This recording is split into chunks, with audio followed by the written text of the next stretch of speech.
Good morning, my beautiful woman.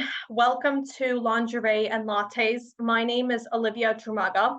I founded my brand Vulcanability back in 2020 as a way for women and men to have guidance in monogamous heterosexual relationships because I found that I really struggled with connecting to men and understanding how to bridge a gap within intimacy and really sustain that polarity between masculine and feminine and allowing both energies to thrive. So, welcome to today's episode. I am so excited to be here. Let's take a moment to just center into the body. So, taking a deep breath in, maybe closing your eyes and slowly exhaling out of your mouth, taking a moment to notice your surroundings and then coming back into this moment.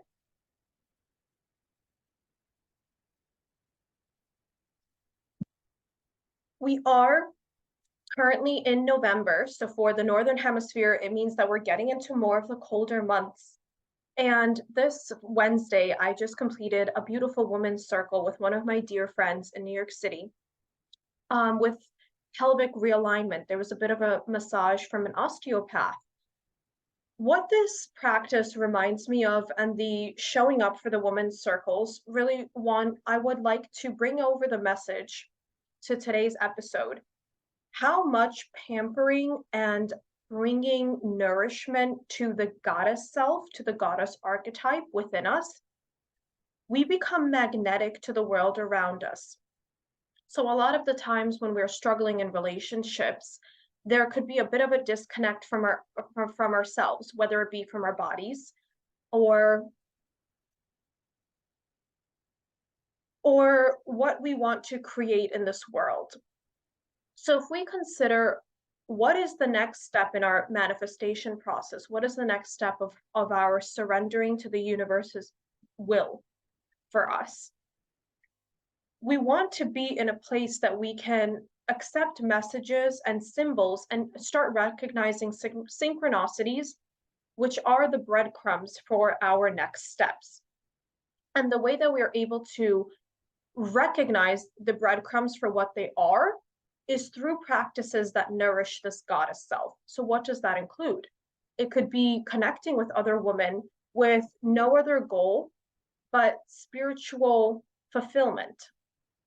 So gathering women around, let's say, having a bit of a tea ceremony and creating a safe space for a few girlfriends to share whatever they're going through in their struggles.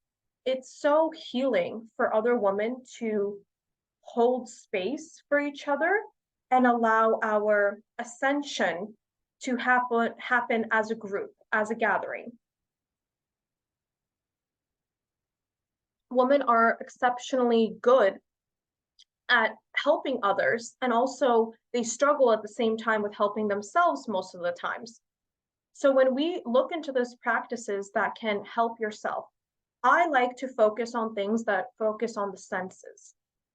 So let's say having a bit of a body cream, butter, or lotion or oil that you think smells heavenly.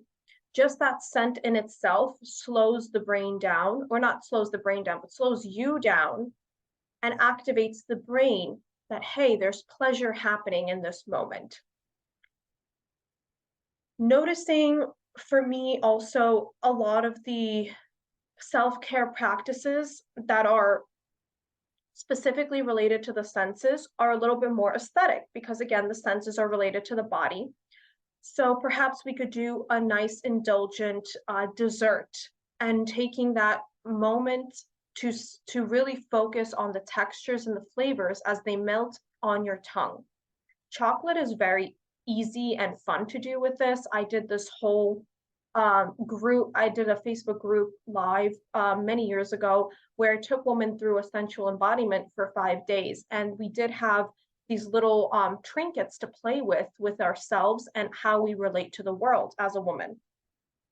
So noticing how things melt onto the tongue and relating to the senses of the taste buds. Again, that brings us back into the moment. It puts us into not the state of, I'm a person, I'm a human, but it really puts us into a place of relaxation, a place of This feels yummy.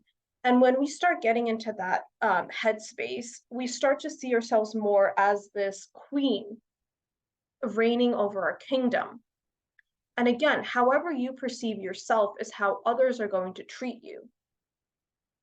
So when we pamper and nourish ourselves, not just through these physical activities, but specifically through spiritual embodiment, asking perhaps the chocolate to speak to you. What does Mama Cacao have to say to you? Making sure that it's the highest quality you can find, and preferably a higher percentage of cacao, so you can get those benefits from the, I think it's called theobromine, and other chemicals that are within the chocolate. Using our spiritual connection to the plants and to whatever energy channels we want to relate to, that's going to help us get into a higher state of vibration. When we get into that higher state of vibration, we're already in that queen or goddess space.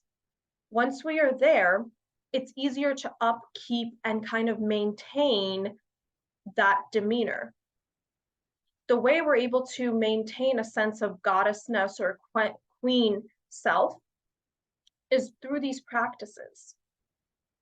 This morning, right before I'm out to head out to work for my day job, I did a yoni steam and I put on some prayer music, and I listened. And I only did this for I think about 6 minutes for yoni steam. I couldn't dedicate more time to it. But a lot of the times I'm noticing how women, and myself included, decide to avoid practices because we claim that we don't have enough time. But really, using the time that you do have for certain practices is more beneficial than attempting to find a whole block of time to dedicate to yourself. And it's also more sustainable because if you do find those pockets of 5 minutes that you're able to light a candle, have an intention set, be in your own body for a moment, check into your gut, check into your yoni, check into your heart space, your third eye. Just that reawareness and again, the perspective shift places you onto a different plane. So when we are able to sustain these practices throughout our week, throughout our month, throughout our year, we behave and interact with our environments differently and in a better way, because now we're not working off this energy of this lower self, the lower dominion, which is the human self, not bad, which one of my mentors has really beautifully shared. If you want to look into that movement, please do. It's called Sacred Anarchy. So when we have these more human characteristics, we want to balance them out with the goddess that wants to reign over her own kingdom and her own queendom. So noticing, why are you avoiding the practices that are going to increase your spiritual self? Why are you actually avoiding things that can bring you closer to your goals with more ease? Ask yourself these questions. Please find time to do your practices, and we'll speak next week. Have an amazing Friday, all my ladies.